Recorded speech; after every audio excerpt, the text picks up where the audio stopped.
मुझे अपने घर में किसी मनुष्य की गंध आ रही है। आज जरूर कुछ गड़बड़ है। यहाँ कौन आदमी आया था? अपने तीनों सवालों के जवाब तो तू सुन ही चुका है। अब ये ले 3 बाल और तुरंत यहाँ से भाग जा। एक बहुत गरीब औरत ने एक सुंदर बेटे को जन्म दिया। उस बच्चे के हाथ पर नीले रंग का एक बड़ा सा दाग था, जो पंडितों के अनुसार उसे भाग्यवान बना रहा था। उसके जन्म के साथ ही उस गांव के सबसे ज्ञानी पंडित ने भविष्यवाणी की कि यह बच्चा 14 साल की उम्र में एक राजकुमारी से विवाह करेगा और खुद राज करेगा। एक दिन ऐसा हुआ कि एक राजा शिकार खेलते हुए रास्ता भूलकर उसी गांव में आया जहां उस बालक का जन्म हुआ था। गांव वालों ने उस राजा को पहचाना नहीं, क्योंकि उन लोगों ने कभी उसे देखा ही नहीं था। गांव के एक बूढ़े ने बातों बातों में राजा को बताया कि कुछ दिनों पहले उनके गांव में एक ऐसा बच्चा पैदा हुआ है जो 14 साल की अवस्था में इस राज्य के राजा की लड़की से विवाह करेगा। राजा को यह बात सुनकर बहुत गुस्सा आया, क्योंकि कुछ दिन पहले उसके घर में एक बेटी का जन्म हुआ था। राजा वैसे भी बहुत ही घमंडी और कठोर हृदय का व्यक्ति था। राजा ने सोचा, क्यों न मैं उस गरीब औरत को कुछ धन देकर उसका बच्चा उससे ले लूं और फिर उसका अंत कर दूं। तब न तो वो भाग्यशाली बालक रहेगा और न ही मेरी राजकुमारी से विवाह कर पाएगा। तुम मुझे उस औरत के पास ले चलो। वह उस बच्चे को ठीक ढंग से नहीं पाल पाएगी। मैं उस बच्चे को अच्छे ढंग से पालकर उसे बड़ा करूंगा। बूढ़ा उस राजा को उस भाग्यवान बच्चे की मां के पास ले गया। राजा ने उससे अपना बच्चा देने की विनती की और बोला, तुम बहुत गरीब हो, इस बच्चे को कैसे पाल सकोगी? यह बच्चा मुझे दे दो, मैं इसे बहुत अच्छी तरह पालूंगा। वो गरीब औरत उसे अपना बच्चा देने से इनकार करती रही। तब राजा ने उसे बहुत सा धन दिया और बोला, इस धन से तुम अपना पेट पालना, और जब यह तुम्हारा भाग्यवान बेटा बड़ा हो जाएगा तो खुद ही तुम्हारे पास आ जाएगा। गरीब मां ने सोचा, चूंकि ये बहुत ही भाग्यशाली बच्चा है, इसीलिए ये अमीर आदमी इसे लेने मेरे घर आ पहुंचा है। शायद यही ईश्वर की इच्छा है। बहुत सोच विचार के बाद उस गरीब औरत ने अपना बच्चा राजा को दे दिया। राजा ने उस बच्चे के लिए एक लकड़ी का संदूक खरीदा और उसे उस संदूक में डालकर बहते हुए पानी में छोड़ दिया। उसने सोचा कि दम घुटने से बच्चा इस संदूक के अंदर ही मर जाएगा। वो ये सोचकर मन ही मन बहुत खुश हो रहा था कि उसने अपनी प्यारी सी बेटी को उस अनचाहे पति से बचा लिया। मारने वाले से बचाने वाला बड़ा होता है। यही उस बच्चे के साथ भी हुआ। वो लकड़ी का संदूक बहते बहते नदी के किनारे पर जाकर अटक गया। वहां पर एक मछुआरे ने जब वो लकड़ी का बक्सा देखा तो बहुत खुश हुआ। उसने सोचा कि उस बक्से में जरूर ढेर सारा धन होगा। उसने पानी में से इस संदूक को बाहर निकाला। जब उसने संदूक को खोला तो देखा कि एक छोटा बच्चा उसमें सो रहा था। नौकर ने सोचा कि यह बच्चा मेरे किस काम का, क्यों न मैं इस बच्चे को अपने मालिक के पास ले जाऊं। वो जरूर इसे अपने पास रख लेगा, क्योंकि उसका अपना कोई बच्चा नहीं है। ऐसा सोचकर वो उस बच्चे को अपने मालिक के पास ले गया। मालिक उस बच्चे को देखकर बहुत खुश हुआ।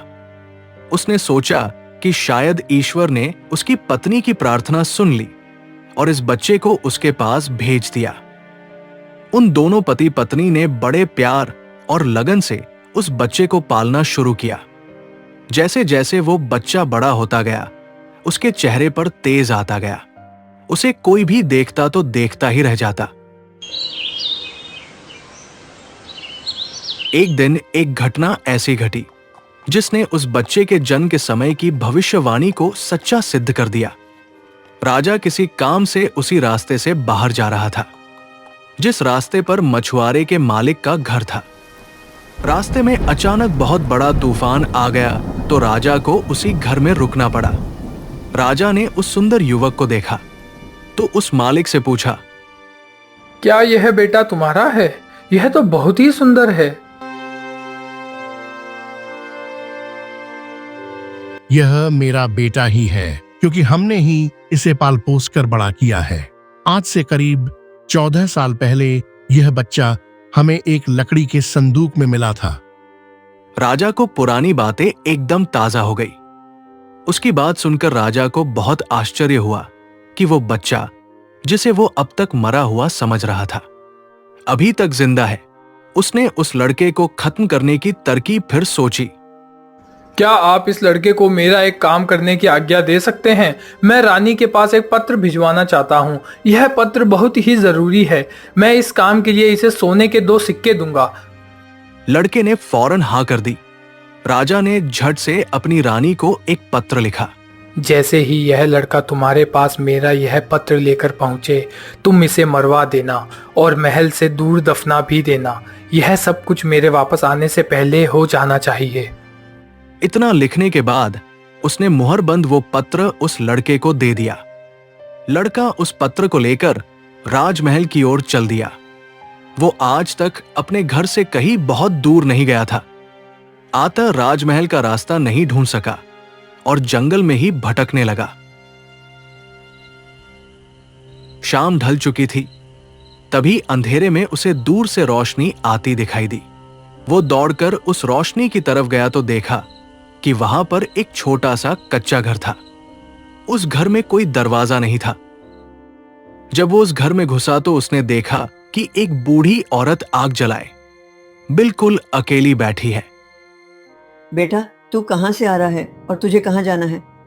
मैं पास के गांव से आ रहा हूँ और रानी माँ को यह खत देने जा रहा हूँ, पर मैं इस जंगल में अपना रास्ता भूल गया हूँ। रास्ता ढूंढते ढूंढते शाम हो गई। अंधेरे में मुझे यही घर दिखाई दिया, इसलिए मैं रात गुजारने के लिए यहाँ आ गया। उस बूढ़ी औरत को उस लड़के पर बहुत दया आई, क्योंकि वो डाकुओं के ठहरने की जगह थी और वो बूढ़ी औरत उन डाकुओं की नौकरानी थी। उसे डर था कि अगर डाकुओं ने उसे देख लिया तो उसे मार डालेंगे। लड़के को यह जानकर पहले तो कुछ डर लगा कि वो डाकुओं के घर में घुस गया है, पर अंधेरे में कहीं और जाना भी आसान काम नहीं था और दिन भर चलते रहने के कारण वो बहुत थक चुका था, सो उसे बहुत जोरों की नींद आ रही थी। वो उस बुढ़िया के कहने पर घर के एक कोने में चुपचाप जमीन पर सो गया। आधी रात के बाद जब डाकू उस घर में आए तो किसी और को अपने घर में सोता देखकर अपनी नौकरानी पर बहुत गुस्सा करने लगे। बूढ़ी नौकरानी ने उन्हें सारी बात बता दी और वो चिट्ठी भी डाकुओं के सरदार के हाथ पर रख दी जो उस लड़के ने उसे दिखाई थी। राजा की मोहर देखकर उन डाकुओं को उस चिट्ठी पर कुछ शक हुआ। सरदार ने बड़ी सावधानी से उस चिट्ठी को खोलकर पढ़ा तो सोते हुए उस लड़के पर उसे बहुत तरस आया। उसने उस चिट्ठी को फाड़ दिया और एक दूसरी चिट्ठी उसमें रख दी। उस चिट्ठी में लिखा था, जैसे ही ये लड़का राजमहल में पहुंचे तुम इस लड़के से अपनी राजकुमारी का विवाह कर देना। यह काम मेरे वापस आने से पहले ही पूरा हो जाना चाहिए।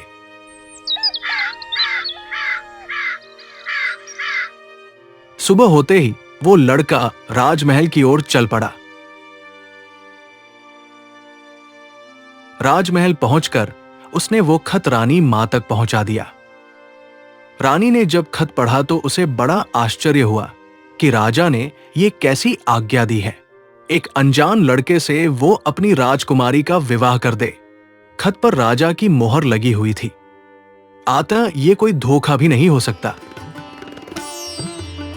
रानी ने अगले ही दिन उससे अपनी बेटी का विवाह कर दिया।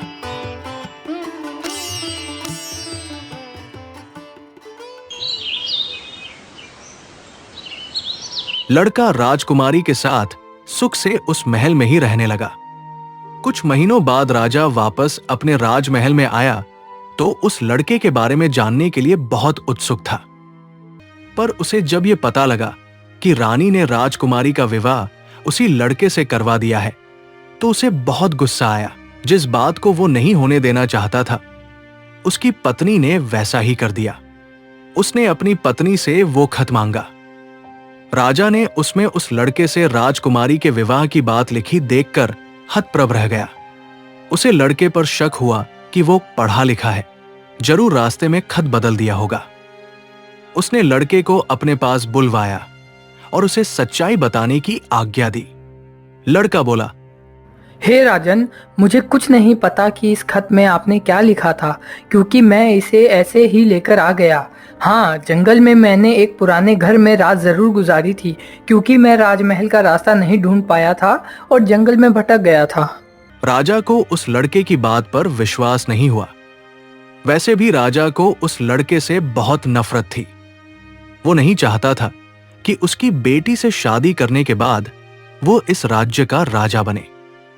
मेरी गैर हाजिरी में रानी ने मेरी बेटी की शादी तुझ जैसे कंगाल से कर दी है, पर मैं इस शादी को तब तक अपनी सहमति नहीं दूंगा जब तक तू मुझे शैतान के 3 सोने के बाल नहीं ला कर देगा।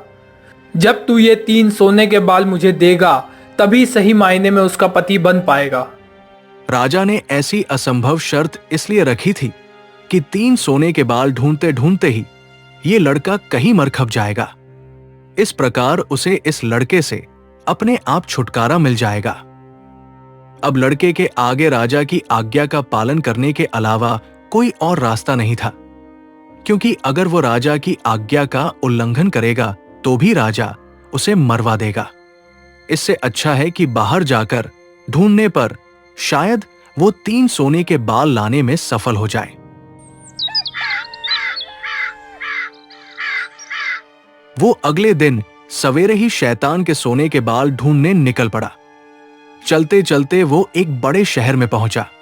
शहर की सीमा पर एक बड़ा सा गेट था, जिस पर हथियारबंद सिपाही पहरा दे रहा था।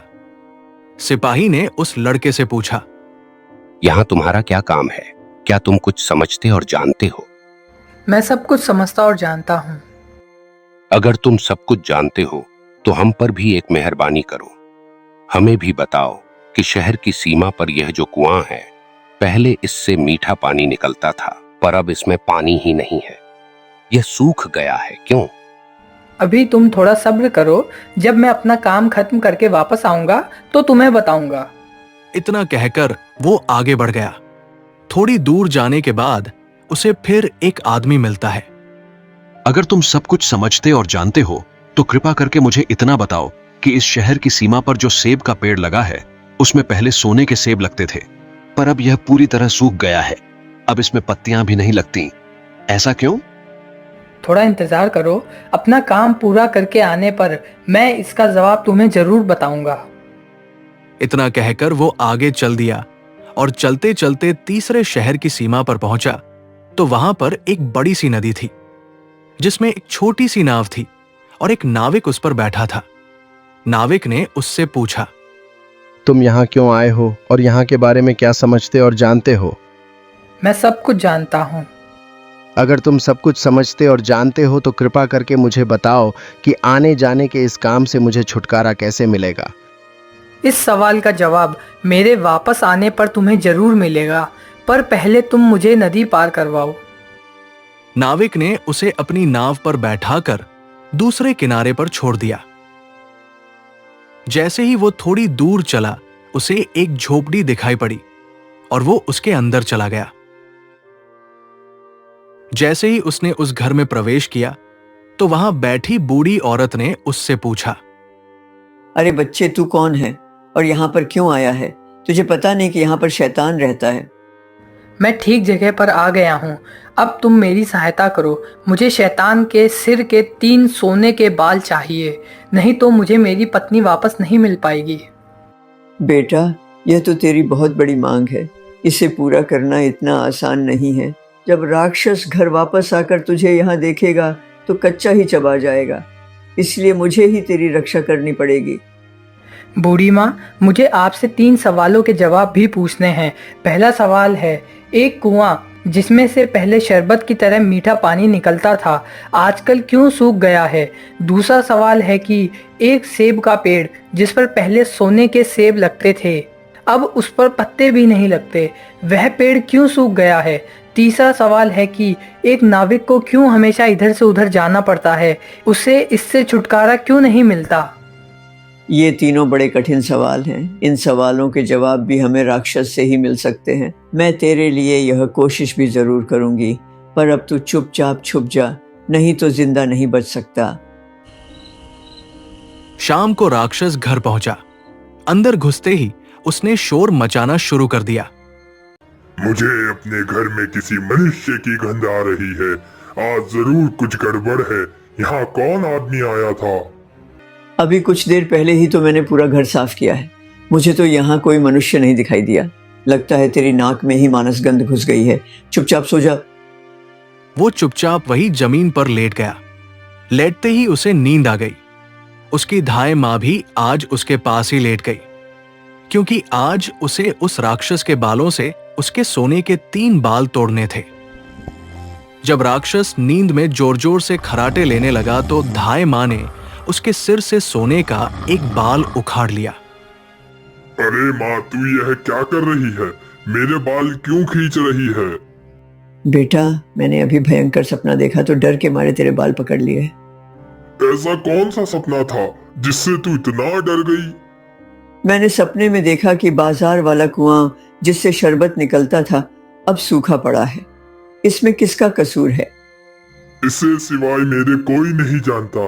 उस कुएं के नीचे एक बड़ा सा पत्थर है और उसी पत्थर के नीचे एक बड़ा सा मेंढक रहता है। अगर उस बड़े से मेंढक को मार दिया जाए तो उस कुएं में फिर से शरबत जैसा पानी निकलना शुरू हो जाएगा।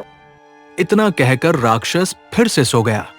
धाय माँ को जब विश्वास हो गया कि राक्षस पूरी तरह से सो गया है, तो उसने उसके सिर से सोने का दूसरा बाल उखाड़ लिया।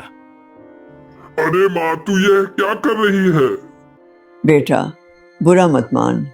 मैंने फिर से एक अजीब सा सपना देखा था, तभी डर के मारे तेरे बाल मेरे हाथ में आ गए। ऐसा कौन सा सपना था जिससे तू इतना डर गई थी? मैंने सपने में देखा कि उस राज की सीमा पर जो सेब का एक पेड़ है, जिस पर पहले सोने के सेब लगते थे, अब सूख गया है। इसके सूखने का क्या कारण है?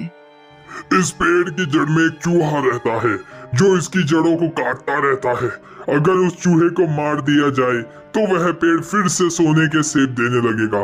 पर अब तू मुझे अपने सपनों से परेशान मत कर, मुझे चैन से सोने दे। इतना कहकर थोड़ी देर बाद वो राक्षस फिर जोर जोर से खर्राटे लेने लगा। जैसे ही बूढ़ी माँ को लगा कि राक्षस सचमुच सो गया है, तो उसने तीसरी बार सोने का बाल उखाड़ लिया। अब तो राक्षस गुस्से से आग बबूला हो गया। बेटा, मैं इन अजीब अजीब सपनों का क्या करूं? अभी अभी मैंने फिर से एक अजीब सपना देखा। ऐसा कौन सा सपना देखा? जल्दी कह, मुझे जोर से नींद आ रही है। मैंने सपने में देखा कि मुझसे एक नाविक शिकायत कर रहा था कि उसे हर समय इधर से उधर जाना पड़ता है। उसे इससे छुटकारा क्यों नहीं मिलता? इसमें उसका क्या कसूर है? वह नाविक मूर्ख है। जिस दिन वह किसी और आदमी के हाथ में अपना चप्पू दे देगा, उसे हर रोज के आने जाने से छुटकारा मिल जाएगा। इतना कहकर राक्षस फिर से सो गया और खर्राटे लेने लगा।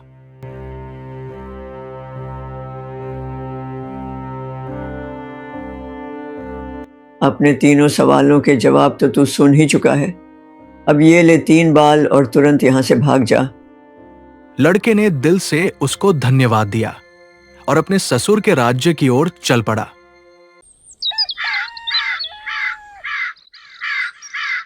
रास्ते में उसे फिर वही नाविक और पहरा देते हुए दोनों सिपाही मिले।